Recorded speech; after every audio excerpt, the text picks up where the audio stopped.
What's happening, everybody? It is officially game day. Florida versus Utah tonight. We're going to talk all about with our buddy Brandon Olsen. Also, Missouri, they open up tonight as well. It is officially SEC game day for a couple of folks as we look ahead to the weekend. Locked On SEC starts right now. You are Locked On SEC, your daily podcast on the Southeastern Conference. Part of the Locked On Podcast Network, your team every day.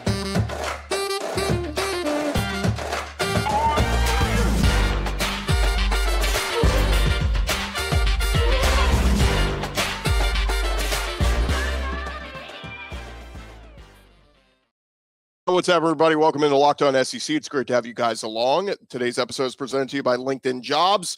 Every day, potential hire can make it feel like a high-stakes wager for your small business. That's why LinkedIn Jobs helping you find the right people for your team faster and for free. Go post your job for free at linkedin.com/lockedoncollege. Terms and conditions apply. I'm Chris Gordy. Thank you guys for making Locked On SEC your first listen every day. We're free and available wherever you get your podcasts. And on YouTube, part of the Locked On Podcast Network, covering your team every day. And a guy who's covering his team every day, he is Brandon Olsen. He is host of Locked On Gators. Brandon, we've been talking about it all summer. It's officially here. Florida plays a football game tonight. How excited are you? I don't think it's possible for me to be more excited for any. Like we were like 3 weeks out, and I was just like, I've been saying it, like I'm foaming at the mouth for this game. So I've been waiting for it, and just me and the Utah fans, we get along great. So we've been having a lot of fun leading up to this one. Yeah, I know you had fun going back and forth with them last year with that opener, and of course the Gators were, a lot of people were picking Utah to win that game, and Florida was able to pull it out. And here we are, kind of a little bit of deja vu. Everybody's picking Utah, but this line has kind of moved, and we'll start with the elephant in the room. Cameron Rising, the quarterback from Utah, gets hurt in the bowl game. I remember when the injury happened at the time, everybody's like, he's not going to be ready for the season opener. And I kind of like back in January ruled him out in this one. And here we are, game tonight, and everywhere you go, it's back and forth. I know the official Utah depth chart came out a few days ago. They listed him as the starter, but Todd Whittingham the past week or so has been saying, I don't know, man. It's kind of up in the air. Where are you with what quarterback Florida will be facing tonight? I think that, and I know that this sounds super homery to say, I don't think it matters too much who starts. I think Florida wins, but either way, it's going to be a close game. Like, I don't care if it's Cam Rising, Bryson Barnes, whoever wins, it's going to be close. I think Florida wins, but I think when you look at Cam Rising, it's genuinely just not worth it from Utah's side to play him. I think I get it. You're playing, this is the big marquee matchup of Thursday night. But this is just, I don't think worth it to risk that. He's 7.5 months removed from a torn ACL. You really want to put him out there and just give him that? He hasn't been practicing. He hasn't been cleared. You just want to throw him out there with a Gators defense that is going to be significantly more aggressive than they were last season. Austin Armstrong blitzed 40% of the time last year with Southern Miss. I think that number is going to drop a bit because he'll have better players. He probably won't have to blitz 40% of the time to generate pressure, but this is still going to be an incredibly aggressive Florida Gators defense. I just don't see a way in which they aren't blitzing as often as they can, or just generating pressure, whether it's stunts, sim pressures, creepers, all that fun stuff that I nerd out about. But if Cam Rising plays, he's not going to be the mobile Cam Rising that we saw. And look, he's a great passer. I think he's one of the most underrated passers in college football. But last year against Florida in that game, he picked up, I think it was 72 yards on scrambles and 4 first downs with his legs. He's not going to be able to do that. So that's my main reason for thinking, even if Cam Rising does start, I don't think Utah wins. And if it's Bryson Barnes, Florida, aggressive front seven, and on the back end, they're going to be mixing their coverages in the sense of every play, it's going to look the same pre-snap. And then once you snap the ball, things change. So if it's Bryson Barnes, he's inexperienced. As much as Utah fans don't want to acknowledge it, he's inexperienced. Yes, he played in 10 games. He has 200 snaps in his career, and 109 of them are him handing the football off. So no matter who it is, I think you have to go either not mobile, but better at managing the offensive line there with Cam Rising, or very inexperienced Bryson Barnes, who's going to be more mobile than Cam Rising. Either way, it's just I don't think it's awesome if you're Utah, and that's what sucks too, because this was always going to be a highly hyped game, but it sucks that we don't get, healthy Cam Rising, healthy Utah versus Florida here. One more thought on Utah, and then we'll get into what to expect with Florida. I was going back and watching some of that game last year, Brandon, and then looking at Utah's depth chart. Quarterback aside, there's a lot of new pieces here for Utah. New running back, Jaquindon Jackson, who comes over from Texas. A couple receivers the same, a couple defensive backs. I think Cole Bishop led them in tackles last year, but I think that was mostly because Anthony Richardson was running the ball, so the safety, leads you in tackles. But what do you make kind of scouting report on this Utah team? How similar do they look to last year? How different will they look tonight? I think they've got a lot of key pieces back that are going to really help you there. They've got Devon Bailey back at receiver, who I don't think he's one of those like scary types, but he's a chain mover, and that's incredibly valuable. So I think bringing him back. Brant Keithy demolished Florida last year, tore his ACL, and is now, hadn't been practicing, and now we're going to see if he's really out here and if he's really going to be himself, because we're talking about two players who torn ACLs, but one of them you have to get hit if you're Brant Keithy. So I think that's where we really change things, where Brant Keithy's timeline's ahead of Cam Rising, but Cam Rising's, he doesn't have to get hit. He's going to if he plays, but he doesn't have to get hit. And I think defensively, I think Utah's got their pieces back. Their defensive line, for the most part, is just returning. They're going to have most of their front seven really is back, and Lander Barton is more experienced. Last year, that was his first game against the Florida Gators. That was one heck of an opening to come out to. And then in the secondary, you're losing Clark Phillips III if you're Utah, and that's the biggest change you could possibly get, losing arguably the top cornerback in the country last season. I think you're losing some big time players, but I think for Utah, you at least have a lot of your guys back, even if we weren't starters last year, we were rotational pieces or whatever it was.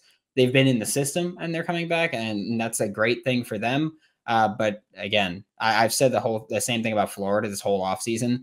There's a lot of projection with whether guys will carry over, and I like to be realistic. I know that odds are not all of those guys are going to work out and live up to projection. So with Utah, it's just a matter of your guys that do step up, and yeah, they played well in depth roles, but now they have to play every single snap. Might be a little tough for them. So hoping Florida can take advantage wherever they can. We talked about the Utah question marks at quarterback. Florida knows who their quarterback is. The question is, how good will he be? They announced Graham Mertz officially as a starter a couple weeks ago. And, it's just interesting because, it's a guy who was very productive, started a lot of games, was productive at Wisconsin, but some big question marks about, big playability. Is this a guy who, could take over a game, make the big plays? And, I've heard most of the analysts and people have called him a game manager. My thing is, there's nothing wrong with a game manager. You can win with a game manager. Years ago, LSU won a championship with Matt Flynn, who some people called a game manager. So I think it can be done, but what's kind of the ceiling and what's the expectations for Graham Mertz? My expectations with Graham Mertz are not high at all. But again, like you mentioned, you could win with a game manager. This is not a Florida team where realistic people they're going to be in the national title picture. We don't need that. I've said, and I even said it on the SEC preview with you, if you're bowl eligible, for me, that's a good year for Florida. I think that's where we're at, just because I know things are going to be up and down. Graham Mertz, he's obviously not Anthony Richardson. He doesn't have that dynamic playmaking ability that Anthony Richardson has. However, he's going to do this weird thing that Florida couldn't do last year, complete a slant, complete a dig, and Anthony Richardson struggled mightily with those. And Graham Mertz, I think that's the trade-off. I think the offense overall is about as productive as it was last season, but there's less explosive plays, and it's more of just, hey, we're going to have these consistent, sustained drives, which is what Billy Napier wants to do, and they've never been quiet about that. Before he even coached a game for the Gators, they came out here and they said, hey, we've won games at Louisiana that we weren't supposed to win because we came out, we dominated the clock, and we ran the football. They've never been shy about that. That's what they want to do to you every single game. And I think with Graham Mertz, if you can do that, if he can manage that and you can run the ball and he can convert those 3rd and shorts, if you do want to throw it, if he can successfully operate that RPO style when they do bring it out, then I think he's doing his job. I don't need you to be exceptional in any way, shape, or form. I just need you to not shoot the offense in the foot. Can Florida win this game with dominant run game and dominant defense? We'll talk about that next with Brandon Olsen here on Locked On SEC. But first, this episode is presented to you by our friends over at LinkedIn Jobs. Look, these days, every new potential hire can feel like a high-stakes wager for your small business. You want to be 100% certain that you have access to the best qualified candidates available. That's why you got to go check out LinkedIn Jobs. They're going to help you find the right people for your team faster and for free. We're getting towards the back end of the year. A lot of people are going to be doing seasonal hiring for the holidays and all stuff like that. You want to make sure you're finding the people that suit your needs for your job, and that's where LinkedIn Jobs comes in. Again, simple tools up there on the website, screening questions, making it easier for you to focus on the candidates with just the right skills and experience so you can quickly prioritize who you want to interview and hire. And it's why small businesses rate LinkedIn Jobs #1 in delivering quality hires versus leading competitors. LinkedIn Jobs helping you find the qualified candidates you want to talk to faster. Go post your job for free at linkedin.com/lockedoncollege. That's linkedin.com/lockedoncollege. Go post your job for free. Terms and conditions apply. All right, continue on here with Brandon Olsen of Locked On Gators. And Brandon, again, Florida opening the season tonight with Utah, out in Utah. And one of the big things I think could be a strength of this Gators team, we saw it last year, we saw it in the spring game, and I'm a big fan of what Florida's doing in the run game, and that is with the running backs Montrell Johnson and Trevor Etienne. We saw both of them in this game a year ago. Johnson had 75 yards and a touchdown. Etienne had 64 rushing yards. So two very dynamic, big-body backs. Florida's kind of rebuilt this offensive lineup. Talk about what to expect tonight in that run game. A lot of carries. That's exactly what I'm expecting here. That's going to be the bread and butter for Florida. You know, last year, Trevor Etienne had a strong game against Utah. Didn't get a ton of carries because it was his first game, and I don't think anybody expected him to burst onto the scene the way he did. But I think when you look at Montrell Johnson, Trevor Etienne, and this revamped offensive line, there's plenty of question marks to have along the offensive line. I've always said, I don't care which 5 roll out there. I know they can run block. Pass protection, completely different story. But I know they can all run block. And so when you have Montrell Johnson as the Thunder and Trevor Etienne as the Lightning there, you're going to have a good rushing attack. Yes, last year, part of the reason the rushing attack was so good was having Anthony Richardson, because not only could he run, but you also had to respect him as a runner, and so just made their rushing attack so much more lethal. But I think Montrell Johnson they're both great backs. I think Montrell Johnson's the better back right now. I think he's a better, just well-rounded, all-around, inside-out kind of guy. And I think that last year, last year, Utah had struggles tackling both of these guys. We'll see if they're about it this year or not, but if they're not, then Montrell and Trevor looks better than he did last year based on fall camp, which we'll see if that's indicative of him or this Gators run defense. But he looked better in fall camp. And so I think when you have those two backs, which is one of the best running back duos in the country, there's plenty to be optimistic about if you're a Gator fan. Yeah, and I keep saying my goal for Florida is, if it's a successful season, I think they're top 5 rushing in the SEC this year. And I don't know if maybe both guys are just equal in terms of carries and yardage and all that, but as a team, I think Florida's got to be top 5 in the league in rushing. One thing that's very encouraging we saw throughout the spring and all fall camp, Brandon, is this defense seems to be improved from last year. And it's crazy to say all it took was a new DC, and Austin Armstrong. Everything we heard was right when he got on campus in the spring was instant, just, motivation, energy, all that he brought and infused to this defense. Again, don't want to take too much out of the spring game, but we saw a much more aggressive Florida defense. What can we expect from this Florida defense starting tonight? They're going to be incredibly aggressive. They're going to be about as aggressive as I am towards Utah fans. Like that's where we're talking about now, because that's the thing where you talk about the spring game. There were people complaining like, oh, why are they blitzing so much? Here's the fun part. They weren't. They were running stunts. They were running creepers, the sim pressures. they were generating pressure without selling out their back end, which has always been the point under Austin Armstrong. Last year, Patrick Toney, he had his quarters coverage, he had creepers, he called cover 3 a lot. You're going to see a lot of the same things on the back end, except your front is going to be way more aggressive. And you got Princely Umanmielen up on that picture. And I mean, we're talking about a big year for him. He's going to be playing that jack linebacker. Last year, he played F, so he was the defensive end. But now he gets to be the jack linebacker. His primary goal, get after the quarterback. He's going to be dropping in coverage every now and then, but that's part of the whole, that's part of selling what kind of crazy pass rush you're going to have. You have to have him be a threat there, and he looks much improved. I know I've told this story a billion times by now. In the Senior Bowl this past January, February, like that week, I had people who work in the NFL telling me, hey, 33 was the best defender on that team last year, including second-round pick Javon Dexter, including Ventrell Miller, including Amari Burney, all those guys. Princely Umanmielen was the best. He's back for another year in Gainesville. He looks much improved, and this time he's going to have a better all-around supporting cast around him, hopefully creating more one-on-ones. Utah's probably starting a true freshman tonight at offensive tackle, so Princely's, I mean, he's going to be the X factor here, but this is going to be an incredibly aggressive defense all year long. That was going to be my next question is, who could be the X factor on that defense? I just saw the highlight the other day in the preseason, Javon Dexter already, turning heads in preseason NFL. Is there a guy on that D line that you think really, I mean, Cam Jackson, I know is the one that everybody's excited about. Yeah. Cam's going to be, I think, the guy, especially when you look at this Utah game, like they're going to try to run the football, and Cam Rising's big dude coming up from Memphis. It's going to be very interesting because we're watching a guy go from the AAC coming up to the SEC, and that's a big jump. And I'm not the type to go, oh yeah, he did what he did in the AAC. I don't care.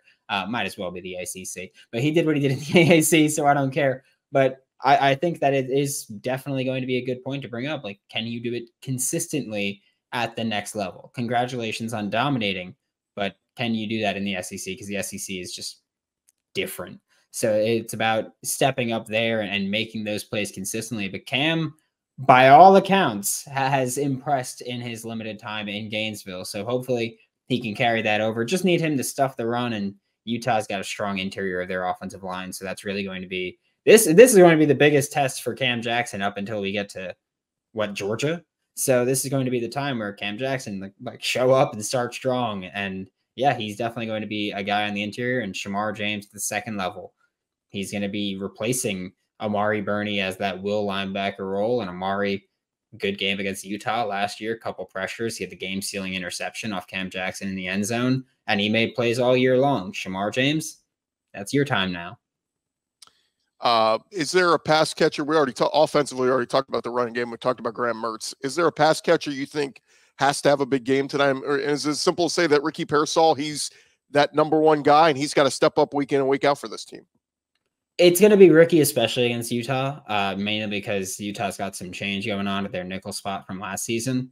And so for Ricky, they're going to be playing man defense. Utah loves playing cover one. So for Ricky Pearsall, it's, hey, can you separate and can you pick up yards after the catch? Because we're going to need you to do that. And that's also Arliss Boardingham. Arliss is a wide receiver, tight end hybrid. Gators fans, don't call him Kyle Pitts. He's not even close to that style of wide receiver tight end. If you're looking for that comp there, not talent-wise, but skill set-wise, he's way more likely or way more similar to Travis Kelce as opposed to Kyle Pitts. He's a big body, going to work in the slot, glorified tight end there. But he's going to be the mismatch nightmare that this offense hasn't had since Kyle Pitts, and is hopefully going to kind of breathe some life into this passing attack, especially with Graham Mertz, who historically loves throwing to the tight end. Yeah, unfortunately, Keon Zipper getting hurt this offseason. Unfortunate for him. Ricky Pearsall was the leading catcher in this game a year ago, 4 catches for 67 yards. All right, moment of truth, Brandon. This line opened much bigger weeks ago. It's moved with the Cam Rising injury and all that. Around 6.5, we're seeing it at FanDuel. Who are you taking tonight? Can Florida go into Utah and pull off the upset? I think they can. I think that regardless, even if they lose, I'm taking Florida to cover the spread, because I think no matter who wins, it's going to be a very close game like we saw last year. I just think that both these teams, they want to run the ball. They want to kill the clock. They want to do these things where it's going to be a close game. Like, neither of these teams are the type to really get blown out. That's just not their style of football, unless, of course, Florida starting their third quarterback in the Las Vegas Bowl, then sure. But for the most part, neither of these teams are going to get blown out. I don't care if it's Cam or Bryson. Utah's not getting blown out. Florida, not getting blown out. So it's going to be a close one. I'm taking Florida to cover the spread, and I will let you know I did take Florida to win, and I did parlay that with under 46.5. So I know where I'm at. I've had that set for a while now. So that's where I land on Florida. I think they win. Even if they don't, it's going to be a close game. Yeah, I think I'm betting tonight. Obviously, I'm going to take the value in Florida as the underdog, a little money on them, win it straight up. But if I'm going with my head, man, it's Utah at home. Napier, we know this tough schedule. Pressure's on them, but I don't know. I think I'm leaning Utah tonight, but would love to see the Florida Gators go in there and pull off an upset. Look, a bunch of people in the SEC we're rooting conference pride tonight, right? Like, we want to see the Gators win this one. Brandon, thanks so much for the time, man, as always. McNeese up next, and then a big game against Tennessee in 2 weeks. We'll get you back on to preview that one because that is a monster game in week 3. He is Brandon Olsen, host of Locked On Gators. Thanks so much for the time, man. Thank you. More right after this.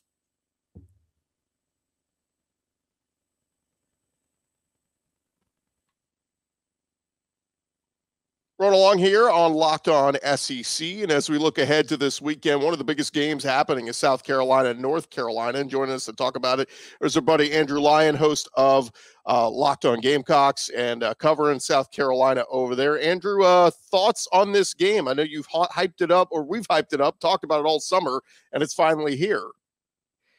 Yeah, Chris, absolutely. It is certainly a really big game here for South Carolina. The biggest real season opener they've had in several years. I think the last time that season opener got hyped up this much for the Gamecocks was back in 2017 when the Gamecocks took on NC State, ironically enough, in Bank of America Stadium in Charlotte, North Carolina. So this is certainly a really big opportunity here for Shane Beamer and the Gamecocks. It's a chance for them to sort of validate what they did at the end of the 2022 season, knocking off, of course, top 10 teams in the Tennessee Volunteers and the Clemson Tigers, and then having a very respectable outing in what was a highly contested battle against Notre Dame in the Tax Slayer Gator Bowl in December. And so for the Gamecocks, you know, it does sort of feel like that there's a little bit of inherent pressure on them, but also it kind of does seem like that the national landscape, they're sort of looking for the Gamecocks to do a little bit more. They want to get a little bit more respect. And so Shane Beamer in South Carolina, again, really big opportunity here in Charlotte. So Drake May grabbing all the headlines, everybody talking Heisman buzz with him, and North Carolina, future top 5 draft pick in the NFL draft, but a chance for Spencer Rattler to maybe steal back some of those NFL draft scouts that were in a corner a couple years ago.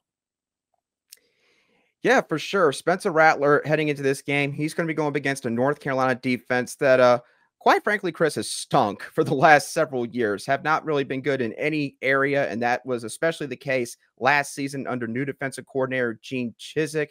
Couldn't really stop the pass very well. I don't think they were really good stopping the run either. And so for Spencer Rattler, he's going to have a chance to really take control of this game. And all the buzz coming out of Columbia this offseason has been that new offensive coordinator Dal Lockett and Spencer Rattler, they have both been simpatico, if you would say, when it comes to this new offensive system that they have got going over there. The offense has been streamlined for Spencer Rattler. It feels like that's a little bit more catered to his strengths. And Rattler, based on how he's been talking to the media during fall camp, he loves this offense and how it is set up for him. So now he's got a great opportunity to make things happen. And again, you know, North Carolina, with what they have done or what they haven't done on defense in the past couple of years, it is a great opportunity for him to go out there and show people, hey, you know, I deserve some talk. I deserve maybe some talk when it comes to the NFL and being maybe a high-end draft pick. So certainly a big-time storyline to watch, this battle between him and Drake May on Saturday night.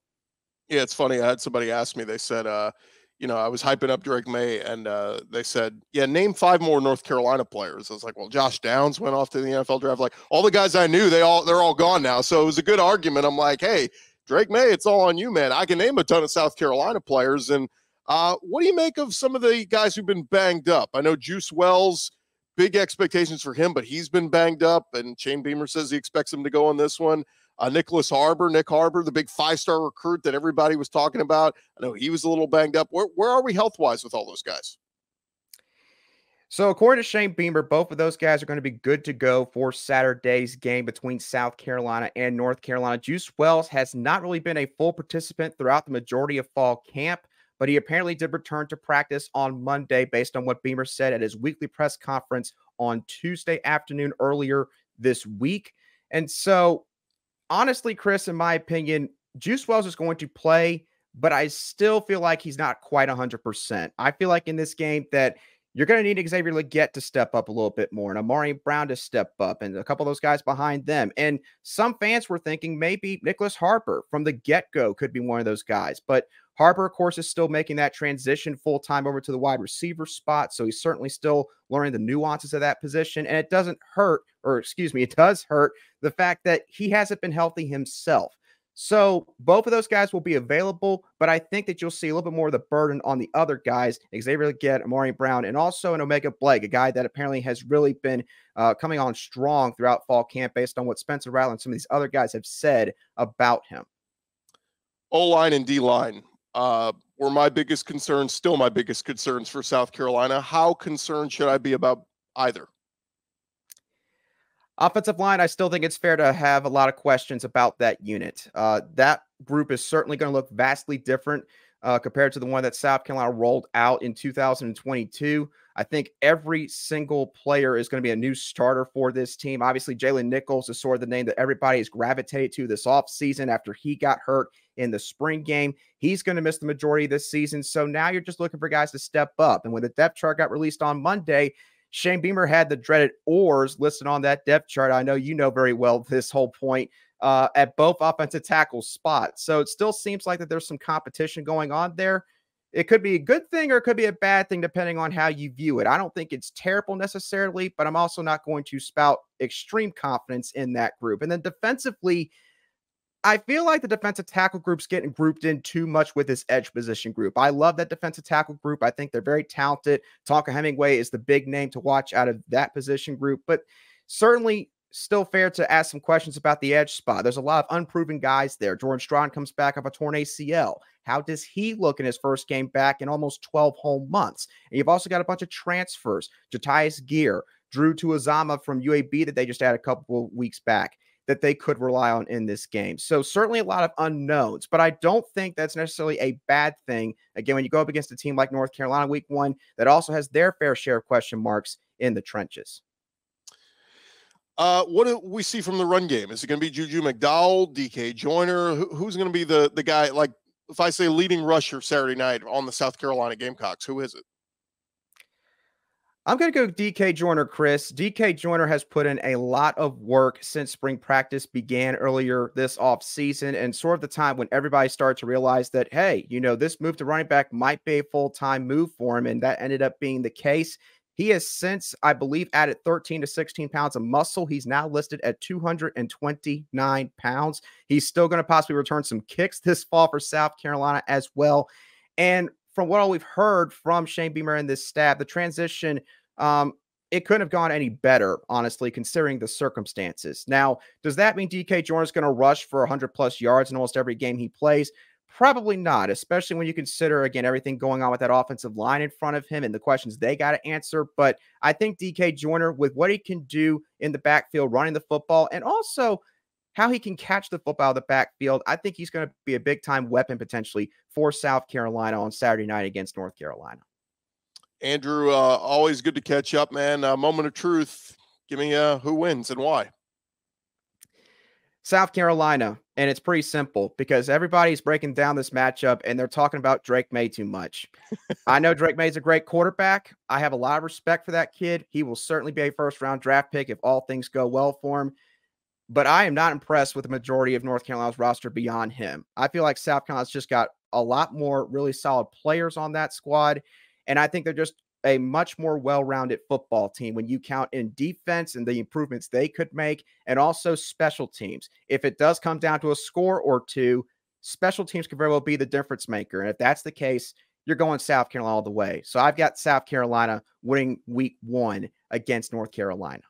There you have it. North Carolina, 2.5-point favorite. I think I'm going with you, Andrew. I'll take South Carolina in the upset. I'm with you. Shane Beamer, he finds ways to win games like this, and all the pressure and everything that's mounting. I think the Gamecocks get it done. Andrew Lyon, of course, host of Locked On Gamecocks. Thanks so much for the time, man. Thank you, Chris. All right, that's going to do it for this edition of Locked On SEC. We'll talk to you guys tomorrow right here on Locked On SEC, wherever you find your podcasts.